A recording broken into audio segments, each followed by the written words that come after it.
Hey y'all, this is Tiara, Francois, and today we're going to be talking about this piece, She's Dreaming Again. This is a piece that I painted in 2020, I think it was 2023 or 2024, it might have been 2024. The reason I want to talk about this piece is because it was a part of a body of work for my show, Learning to Be Tough. This show was held at the Oak Cliff Cultural Center in Dallas, Texas. This show was comprised of several different self-portrait pieces. It had themes of spirituality, self-reflection, self-understanding, and also a bit of family. So what inspired this artwork? She's Dreaming Again was inspired by a situationship I found myself in. This is actually one of two pieces that were both based on this same relationship that didn't progress as I thought it would. This depiction is more focused on the ideals I had about the potential romantic connection, the daydreams, the fantasy I would often find myself in, and after it ended, how I was able to portray it in a visual image. Was there a specific moment, emotion, or experience that sparked this painting? I'll say the relationship had ended, and I really had to cope and deal with the ideals and the fantasy that I kind of created in my head. I had to realize that the facts of what was actually happening didn't exactly match up to the potential that I wanted the relationship to fulfill. It was a mix of self-promise, like a future self-promise of this is going to happen, this is for sure going to happen, and also the previous intimacy that I did share with that person that helped to fuel these ideals that I had about where it could go. There was a type of closeness that was experienced that went past physical that I think is depicted here. We have these two figures that are both nude, but they're outside with a rainbow and they're in a more intimate embrace that doesn't necessarily imply a sexual encounter, but instead one where there are no barriers in place. When we think about being skin to skin with somebody, that's a very vulnerable position to be in. So to have this kind of soft, very fluid position of both of the figures in this type of union, I think that was the best way for me to depict the idea of maybe where I wanted the relationship to head towards. Did it evolve over time, or did you know what you wanted to create with this artwork? Also for me, having gone through that uncertain relationship and realized what I imagined did not necessarily happen, I was so focused on the interactions I did have with this person while also inflating it past that, because I was like, the day that we get to actually like be together and have this romantic partnership, everything is going to be amazing. So when it fell short of that, I think this piece is the act of me processing that experience. I kind of had to come to terms with what I was imagining was not set in a solid foundation, because it just was never able to continue progressing to that point. What is this piece about emotionally and spiritually? This piece is about dreaming. It's about fantasy. Emotionally, again, I feel like it captures that ideal that sometimes you don't get to physically experience. It stays in a mental, imagined state. And understanding that our brain doesn't know the difference between what we imagine and what is physically happening to us, the more you imagine something and put yourself in that mental space, the more your body reacts. So if you are holding fantasies about you and a potential person, your body will respond to that and you will feel closer to them without them necessarily having to do the work to inspire that, right? That's when people do things like manifesting and law of assumption. They continue to put themselves in a state of mind that aligns with where they want to be through their imagination. For some people, they tend to get there, whether that's a big house, a career choice, a car, a certain amount of money. The more you put yourself in that state, the more your body acclimates to that scenario. Sometimes that can get tricky when you're involved in another person, because people can be fickle and everybody has to decide to be on the same page. So this piece is about processing a relationship that limboed in potential, a very hopeful potential. And as we can see, it felt so close to happening as the body starts to escape this mental imaginative bubble barrier. The body starts to kind of escape that and enters into what we see this figure kind of daydreaming and looking towards this imaginative state. But the fantasy could not be sustained because in the physical world, it has ended. Who or what is depicted, and why did I choose that subject?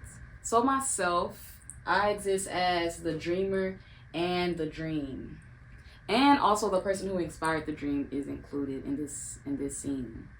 I feel like, I don't even feel, I just know situationships and unclear relationships is something that a lot of people find themselves in, whether the communication is not clear, you get attached before proper guidelines and expectations are put in place, or maybe you just hope and think that that other person will change and be ready for what you're ready for. I ended up choosing myself as a depiction instead of imagining or using somebody else for that figure, because I know how I was feeling the most, and I felt that depicting it as closely to me made the most sense because that's where it was coming from.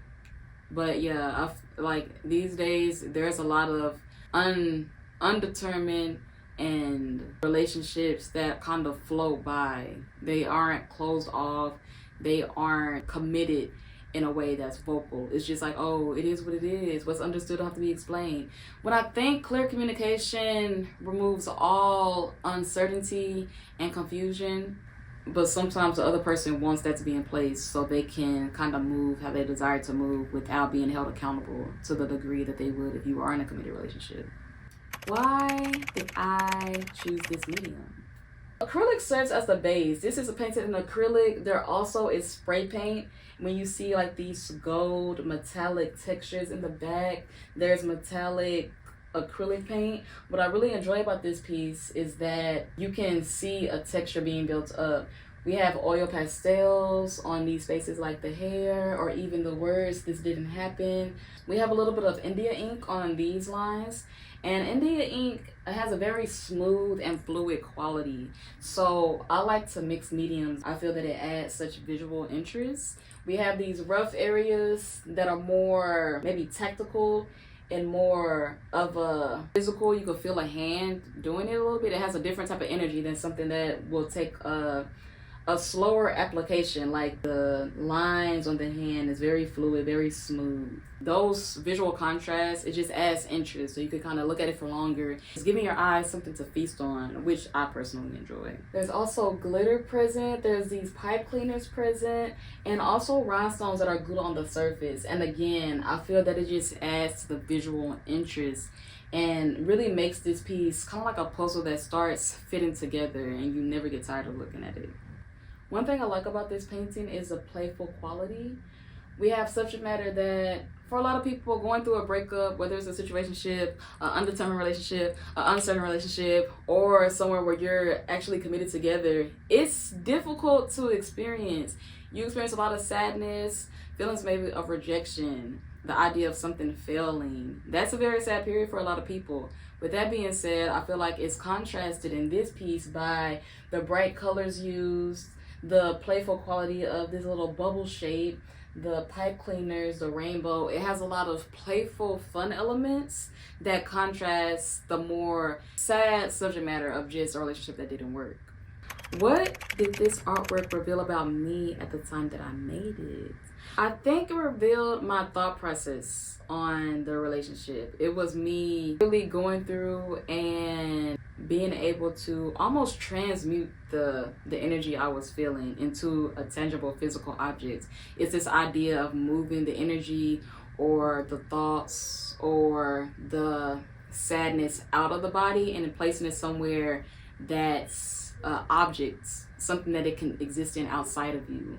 I think that's important when we think about sadness or disappointment, instead of allowing it to stay in your body and find some type of stagnant corner to rest in, being able to transmute that body into art, into writing, into singing your favorite song at the top of your lungs, that does something that helps you progress forward, progress out of that cloud that you can find yourself returning to when you think about the situation too long. I feel like it also helps you process those emotions, because there's going to be times where we experience sadness and disappointment. There's going to be times where we experience fear. The only thing is to not let yourself get caught there and to let yourself not get stuck there. So for me, this painting served as a container for all of those emotions.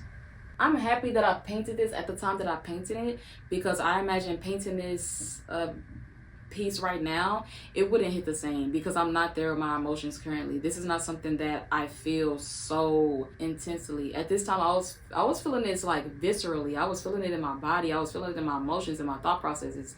I'm not there now. So I'm happy that at the time I was able to feel inspired and motivated to put that into a painting. And I think it's a testimony to, when you feel moved, to take action if you have the energy to, because you might not be there for long. And if you ever return there again, it will manifest itself differently. It will be a different angle of that fear, of that sadness, of that disappointment. I'm happy as I look back on this piece that, one, I enjoy it aesthetically. I'm like, wow, it looks kind of cool. But two, I really enjoyed that I was able to see the transmuting happen. I think a certain amount of self-awareness had to be had to create this piece and understand that, what I wanted to be was resting in my imagination. It wasn't something that was ever promised, because it was also something that was never discussed with me and the other person to the extent that it should have been, for both of us to have clarity on the situation. For me, I'm happy that I'm able to look at something and understand my thought process as moving through a hard or just a difficult emotional period. And it also serves as a reminder for me in the future, when I have happiness and joy and excitement, to also let that be an energy that inspires me and transmute that and use that energy for creation. Enjoying it in the moment is amazing, but understanding that each moment presents itself with the possibility of something new being created from you. It serves as a reminder to me to create in the moment of inspiration as often as I can. And for that, I am pleased, I am satisfied, and I'm a little bit impressed. I'm a little bit impressed with myself and my creative abilities. Like, that's really cool.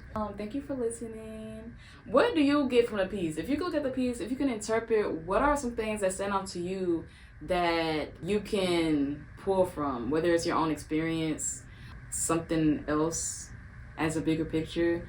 Share your thoughts in the comments down below. And thank you so much for watching. If you like what you saw, if you like what you heard, if you like what you see, please like, comment, and subscribe if you're into that type of thing. It's me, Tiara Francois, and I'll see you soon. Bye.